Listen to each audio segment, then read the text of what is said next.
2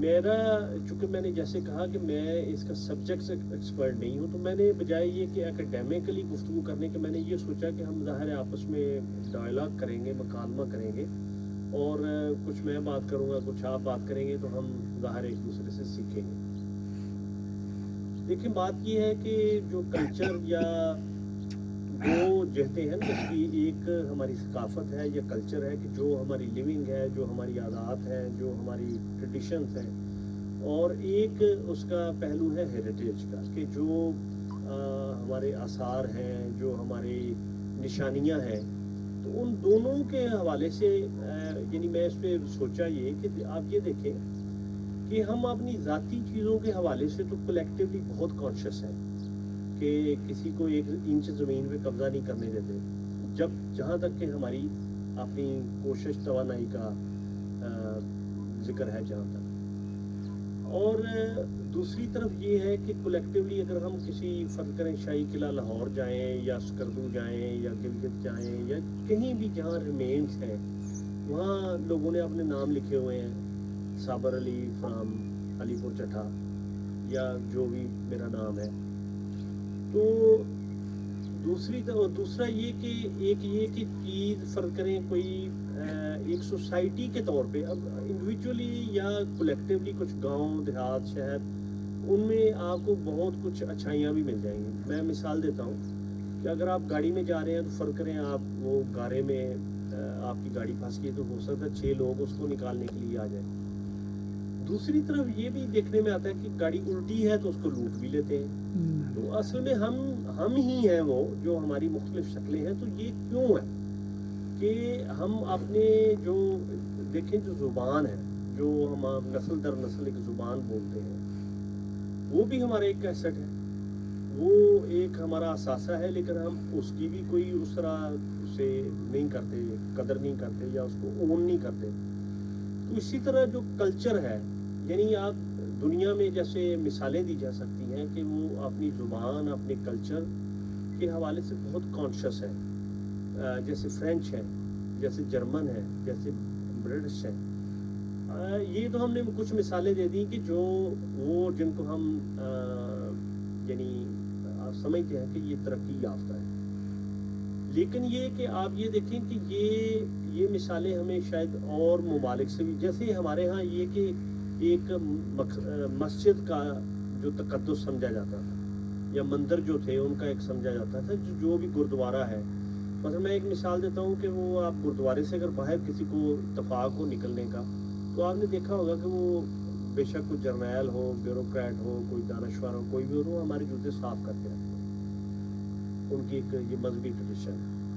اچھا، جو مذہبی ٹریڈیشن بھی ہوتی ہے، اس کا بھی کسی نہ کسی طرح وہاں کی جو لوکل ٹریڈیشنز ہیں ان سے ربط ہوتا ہے، کیونکہ جو سکھ مذہب ہے وہ اسی دھرتی پہ اس کا وجود ہوا، تو وہ یہاں کی مقامی ٹریڈیشن سے بھی اس کا وہ تعلق ہے۔ جیسے آپ یہ دیکھیں جو مہمان نوازی ہے، وہ میں نے اپنے تجربے سے یہ دیکھا ہے کہ آپ گاؤں میں، شہر میں کہیں بھی جائیں تو جو جس عمومی طور پہ جس بندے کے کم وسائل بھی ہوں گے، وہ ہو سکتا ہے زیادہ مہمان نواز ہو بنسبت اس بندے کے کہ جس کے پاس زیادہ وسائل ہوں۔ اس کا مطلب یہ نہیں ہے کہ جس کے پاس زیادہ وسائل ہے وہ اچھا میزبان نہیں ہے۔